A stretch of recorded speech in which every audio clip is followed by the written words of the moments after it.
What happens when two of Hollywood's most powerful women collide on live television, and the world watches it all fall apart in real time? Today, we're breaking down the explosive showdown that ended with Meryl Streep. Yes, the most decorated actress in cinematic history, storming off The View after a fiery on-air exchange with Whoopi Goldberg. The audience was stunned. The co-hosts were scrambling.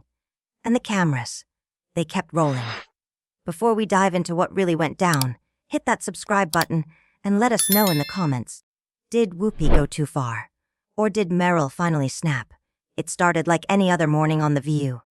Meryl Streep was booked to promote her latest film, a performance already being hailed as one of her most emotionally raw. The audience buzzed with excitement. Phones were recording. Twitter was already on fire. No one knew they were about to witness live TV history. Whoopi kicked things off with what seemed like a standard intro. We're joined today by the incomparable Meryl Streep, here to talk about her new film and her legendary career. Meryl, welcome back. Meryl smiled graciously, settling into her chair. Thank you, Whoopi. It's always a pleasure. But from the very first moment, something was off. Whoopi's tone, sharp, clipped, carried an edge that longtime viewers recognized as a warning sign. Then came the first jab. This new role is quite a departure from your usual work.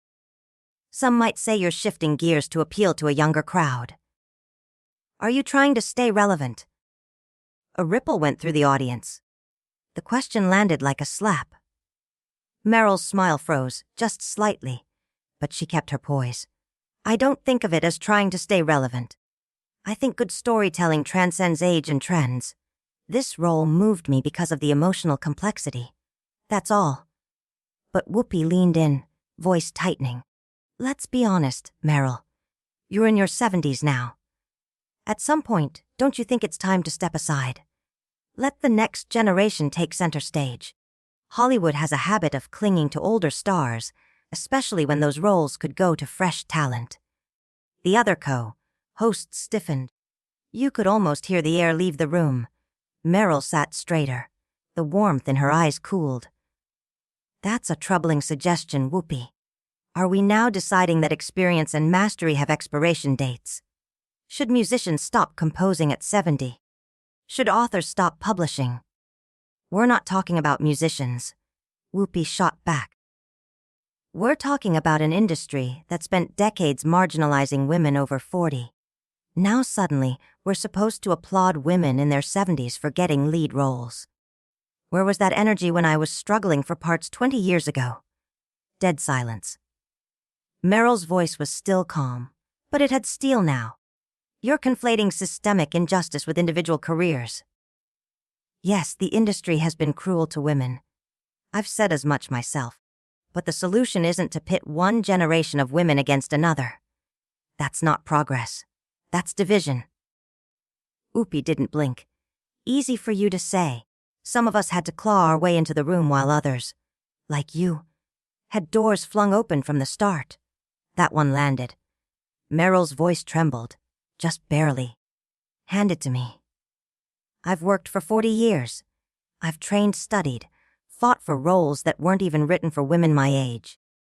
Nothing was handed to me. Whoopi waved her hand dismissively.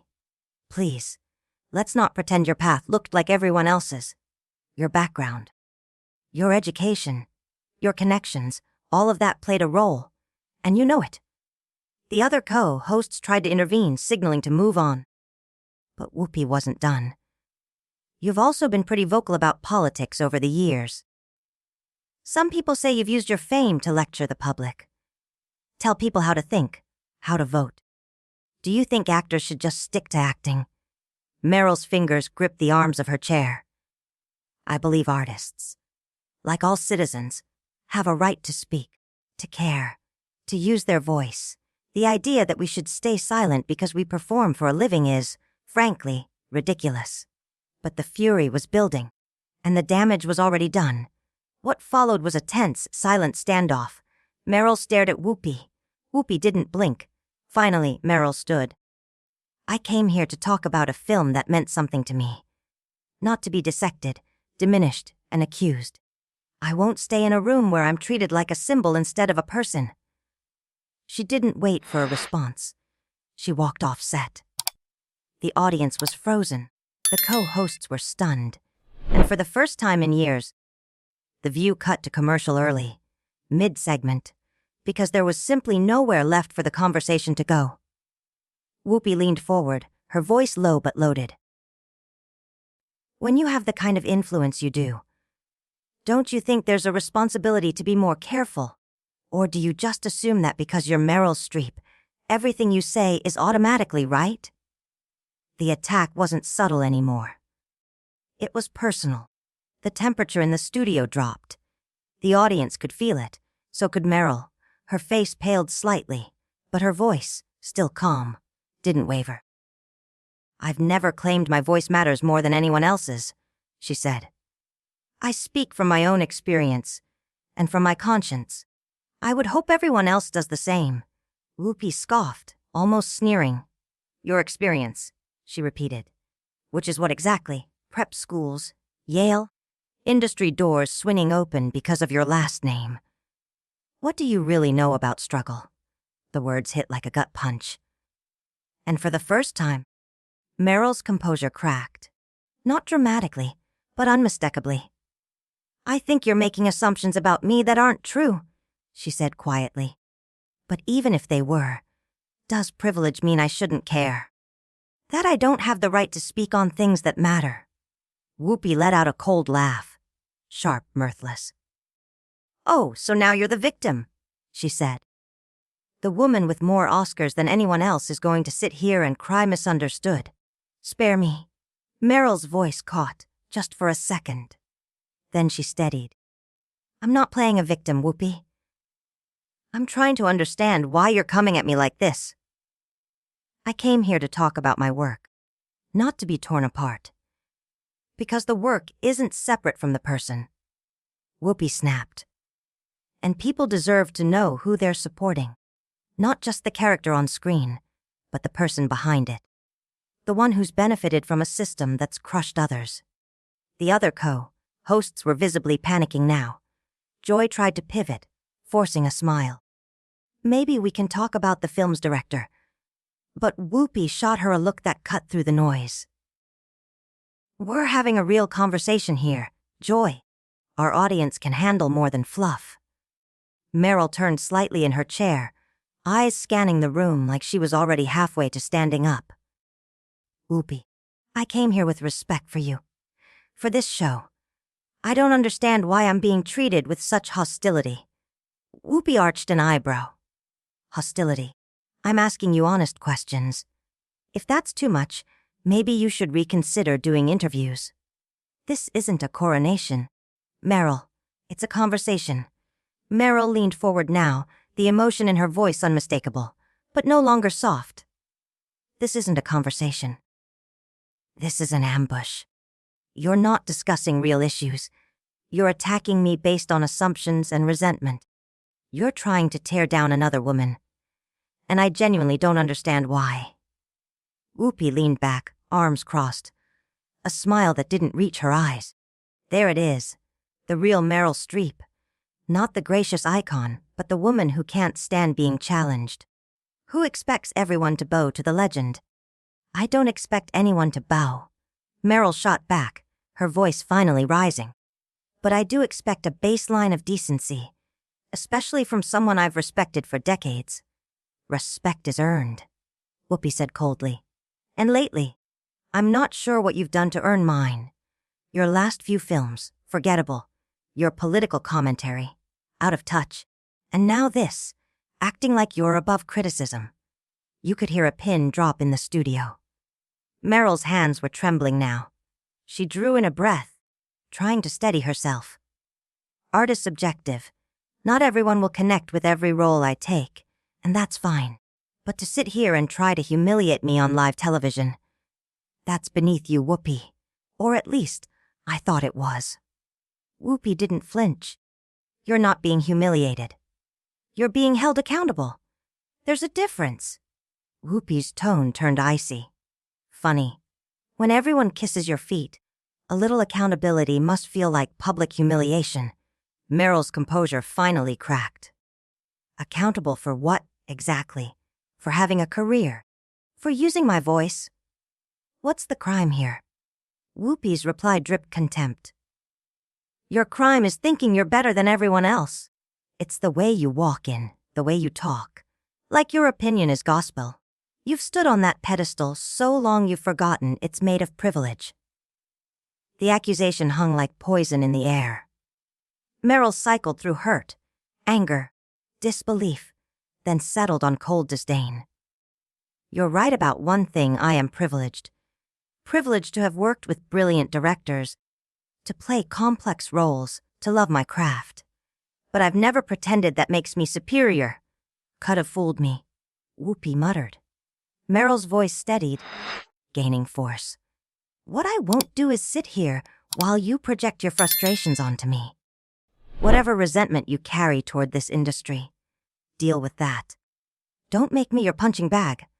Whoopi's eyes flashed. My insecurities. No, this is about challenging someone who's floated above criticism for too long. I've faced plenty of criticism. Meryl shot back, voice now frosted steel. What you're doing isn't critique. It's character assassination, and it's beneath you. Whoopi laughed, humorless. If your character can't survive tough questions, maybe that says something about it. The tension was suffocating. Producers scrambled off camera, but Whoopi leaned in. You've been coddled so long you forgot what it feels like to be treated like a regular person. Meryl's response was quiet, razor sharp. And you've grown so bitter about your own disappointments that you're lashing out at a colleague. It's sad, Whoopi. Truly sad. Whoopi's face flushed crimson. For a heartbeat, it looked like she might explode. The studio went dead silent. Meryl stood, dignity intact. Unclipping her mic. I think we're done here. Oh, storming off so mature. Whoopi sneered. When the going gets tough, the privilege get going. Meryl froze, fire igniting in her eyes. Maturity? Ambushing a guest to settle personal scores. That's your idea of mature. This isn't personal. Whoopi barked. It's professional. Holding people accountable. For what actions? Meryl's voice climbed. I came to discuss my work, and you've spent 10 minutes tearing me down over fantasies in your own head. Joy Behar tried. Maybe a commercial? No break, Whoopi snapped. We'll finish this. Meryl's laugh was bitter. You haven't asked a single real question, only hurled accusations and demanded apologies for my success. That's not journalism, Whoopi. It's cruelty. Cruelty. Whoopi's voice hit a new pitch. Cruel is a system that lifts some up while others are left invisible. I didn't build that system. Meryl fired back. I worked in it. Just like you. The difference is I don't blame others for my own setbacks. The words landed like a slap. Whoopi reddened, momentarily speechless. Then, you think this is about disappointments? No, Meryl. This is about justice. This is about truth. Whoopi snapped. This is about finally having the guts to say what everyone else has been thinking, but is too afraid to say. Meryl blinked, stunned. Everyone else. Her voice was edged with disbelief. Who exactly do you think you speak for, Whoopi? Because from where I'm sitting, you're not channeling anyone but your own bitterness. The word hit its mark. Whoopi's fragile composure finally shattered. Bitterness, she shouted. I'm not bitter. I'm honest. I'm the only one here with the courage to say it to your face. Everyone else tiptoes around you because of your reputation. And what is it you're so desperate to say? Meryl's voice was rising now. That you're a fraud. Whoopi fired back, the words erupting. Behind all those trophies and tear-stained speeches is someone who's never known real adversity. Someone who's glided through this industry while the rest of us had to claw our way up. The studio fell into a stunned, breathless silence. Even the cameras seemed to hesitate. Meryl stared at her, jaw tight, voice trembling, but steady. I don't know what happened to you, Whoopi. I don't know what pain brought you here, but I do know this: the woman sitting across from me today is not the one I once admired." She paused. That woman had grace. That woman had class. That woman would never ambush a guest out of spite. "Don't you dare," Whoopi warned, but her voice had lost its fire. "I'm done trying to understand your motives," Meryl said. "You've revealed them. You've shown everyone who you really are. Petty, jealous, unprofessional. You'd worst of all. You did it in front of an audience that trusted you to be better." Whoopi opened her mouth, but Meryl held up a hand. "I'm not finished." She leaned forward, voice like cold steel. "You want truth. Here it is. I've earned every role, every award. I've worked tirelessly at my craft. And if that makes me a fraud in your eyes, then I'll wear that title with pride." She unclipped her mic, placed it down with deliberate calm, and reached for her purse. "You know the saddest part of all this?" she said, looking directly at Whoopi. "I respected you. I admired your intelligence, your boldness, your ability to speak truth to power. But today, you weren't speaking truth. You were using your platform to bully a guest who came here in good faith." Whoopi looked rattled, truly rattled, for the first time. No comeback came. Meryl turned to the audience. "I'm sorry you had to witness this. This isn't what I came here for. I hope you'll judge my work on its own merit, not on whatever just happened here." Thus she took a step toward the stage exit, but Whoopi couldn't help herself. "Run, then?" she spat. "Go ahead. Prove my point. Show everyone what you're really made of." Meryl stopped at the edge of the stage. "Without turning around," she replied, voice calm, clear, devastating. "I think I've shown exactly what I'm made of, Whoopi. And sadly, so have you." And with that, she walked off set, leaving behind a stunned audience, a table of shaken co-hosts, and a host whose credibility had just collapsed in real time. The cameras rolled a few seconds longer, capturing the look on Whoopi's face as the full weight of what had just unfolded began to sink in. The silence was absolute. It was a moment that would echo through Hollywood for years to come. Not for its truth, but for its fallout. What do you think really drove Whoopi's attack on Meryl Streep? Was it professional jealousy? Personal resentment? Or something deeper? Let me know in the comments. And don't forget to subscribe for more behind the scenes moments from Hollywood's most unforgettable showdowns.